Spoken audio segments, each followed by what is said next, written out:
వారు స్టేషన్లోనే ఉండాలి.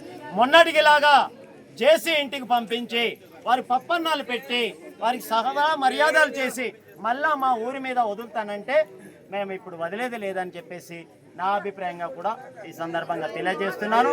అది మీ అందరికీ మేము చెప్పాము. రేపటికి వినండి అన్నలారా, మనము దరిదాపు 8 నెలలు ఈ ఉద్యమాన్ని ఫుల్ స్టాప్ పెట్టాం, ఆపేశాం. కాబట్టి అలాగైతే మనం సాధించుకోలేము. ఉద్యమం నిరంతరం నడుస్తుండాలి మన సమస్య పరిష్కారం అయినంత వరకు.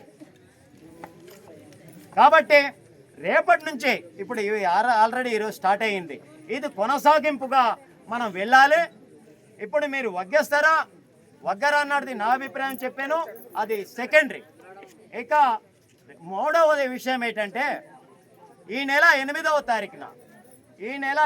తారీఖున సాధ్యమైతే అవకాశం అయితే మనం ఎలాగైతే గతంలో జిల్లా కలెక్టర్ ఆఫీస్ ముట్టడించామా లేదా, ఆ రకంగా అంటే ఇప్పుడు మధ్య వరుస కూడా చెప్పమన్నారు, మేము అనుకున్నాం, మాట్లాడి ఉన్నాం. ఈ హైడ్రో పవర్ ప్రాజెక్టు ఓన్లీ మధ్య వరుస కాదు, ఏజెన్సీలో 13 పాయింట్లు ఉన్నాయి. ఈ 13 పాయింట్ల నుంచి ఆయా గ్రామస్తుల్ని సేకరించి 8వ తారీఖున పెద్ద ఎత్తున జిల్లా కలెక్టర్ ఆఫీసు ముట్టడికి గిరిజన సంఘం పిలిపిస్తుంది. అలాగే మన కమిటీ కూడా దాన్ని పాల్గొని దాన్ని కూడా విజయవంతం చేస్తే ఇది ఆ జీవో నెంబర్లు ఏదైతే ఉన్నదో అది రద్దుకి మనం అధికారులకి ప్రభుత్వానికి డిమాండ్గా ఉంటుందన్నది నా ఉద్దేశం. దయతోటి ఇప్పుడు నేను ఏం పర్వాలే, మీరు ఏం చేసినా మేము వెనకాలే, మీరు వద్దన్నా కూడా మేము వెనకాల ఉంటాం. ఎందుకంటామంటే మేము కూడా గిరిజనులే కాబట్టి. ఇప్పుడు హైడ్రో పవర్ ప్రాజెక్టుకి మన కిందకి మొదట్లోనే చెప్పాను, మనకు ఉన్నటువంటి చట్టాలు హక్కులు ఉండబట్టే ఈ రాత్రి దాకా వీరికి నిర్మించగలిగాం. ఆ చట్టాలు హక్కులే లేకపోతే మొత్తం ఈ జనాలకి అంతా పట్టుకొని వెళ్ళి ఉండేవాళ్ళు పోలీసులు. ఆ చట్టం ఉండబట్టే వారు భయపడ్డారనా, లేదు వీరు హక్కువే అడుగుతున్నారు, వీరు చేసేది తప్పు లేదని చెప్పి ఊరుకున్నారు, కొంచెం తల దించారు.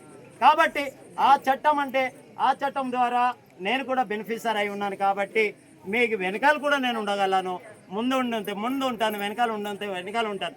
మీ అందరి తరఫున మనం ఎంఆర్ఓ ఆఫీస్కి వెళ్తే నా ఆఫీసు వచ్చి ఇలాగ నా డ్యూటీలంతా చాలా చిందరవందరు చేశారని ఇప్పుడు వచ్చినటువంటి మీ ఎంఆర్ఓ గారు మన మీద కేసు పెట్టాడా లేదా, దొంగ కేసు పెట్టాడా లేదా, మరి ఇలా జరుగుతూనే ఉంటాయి. కానీ ఆ దొంగ కేసు మీ అందరి మీద పెట్టలేదే, కృష్ణారావు మీద పెట్టాడు, గంగరాజు మీద పెట్టారు, అవునా కాదా? కాబట్టి మీరు ఉండమన్నా మీరు వద్దన్నా ఈ ఉద్యమంలో గిరిజన సంఘం వాళ్ళు పంచుకుంటూనే ఉంటుంది, మనకు జరిగేటటువంటి అన్యాయాల మీద ప్రశ్నిస్తూనే ఉంటుంది. కేసులు రాని, మమ్మల్ని ఉరివేయని, మేము గిరిజనుల పక్షానే, గిరిజన హక్కుల చట్టాలు అమలు కోసమే మేము పోరాడతామని చెప్పేసి తెలియజేస్తూ చివరిగా వాళ్ళని మరొకసారి